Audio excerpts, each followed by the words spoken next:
U.S. weekly jobless claims remain high, second wave of layoffs blamed. Washington, Reuters. A second wave of layoffs amid weak demand and fractured supply chains is likely keeping new U.S. applications for unemployment benefits elevated, supporting views that the economy faces a long and difficult recovery from the COVID-19 recession.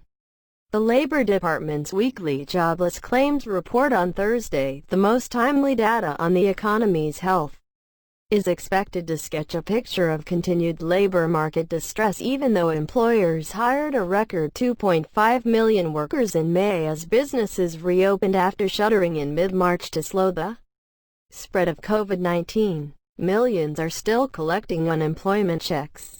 Federal Reserve Chair Jerome Powell told lawmakers this week that significant uncertainty remains about the timing and strength of the recovery.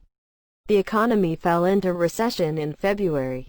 Initial claims for state unemployment benefits likely totaled a seasonally adjusted 1.3 million for the week ended June 13, down from 1.542 million in the prior week, according to a Reuters survey of economists. The 11th straight weekly drop would push claims further away from a record 6.867 million in late March. Still, claims would be roughly double their peak during the 2007-09 Great Recession. People will say claims are coming down, but for an economy that is reopening, that is a huge number, said Stephen Blitz, chief U.S. economist at T.S. Lombard in New York. The economy is losing workers and employment beyond the initial impact tied to businesses that shut down. There are a lot of industries that are getting hurt and that's starting to cascade down. That is what those numbers are showing. From manufacturing, retail, information technology and oil and gas production, companies have announced job cuts. State and local governments, whose budgets have been shattered by the COVID-19 fight, are also cutting jobs. Economists expect an acceleration in layoffs when the government's Paycheck Protection Program, part of a historic fiscal package worth nearly $3 trillion, giving businesses loans that can be partially forgiven if used for wages, runs out.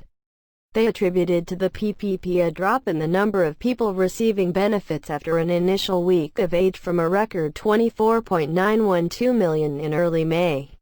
But these so-called continued claims, which are reported with a one-week lag, appear to have since stalled. According to the Reuters survey, continuing claims probably dipped to 19.8 million during the week ending June 6 from the 20.929 million in the prior week. There are continued layoffs across industrial sectors with some risk to white-collar jobs as we move past this tranche of government aid, said Joe Briswell, chief economist at RSM in New York. There are concerns of bankruptcies which will force firms to reduce headcount. Initial claims will cover the week during which the government surveyed establishments for the non-farm payrolls component of June's employment report. But economists caution that claims were no longer a good predictor of job growth. The government has expanded eligibility for unemployment benefits to include the self-employed and independent contractors who have been affected by the COVID-19 pandemic, including through lost employment, reduced hours and wages. These workers do not qualify for the regular state unemployment insurance. They must file under the Pandemic Unemployment Assistance (PUA) program and are not included in the initial claims count.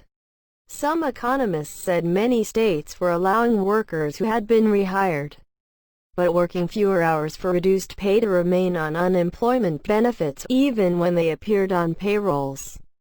Employment may rise on a net basis in June as the economy reopens and workers are recalled.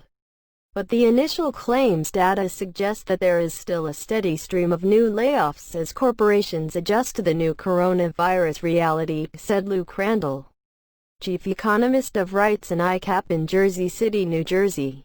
Reporting by Lucia Mutakani, editing by Andrea Ritchie. Our standards, the Thomson Reuters Trust Principles. Thanks for watching.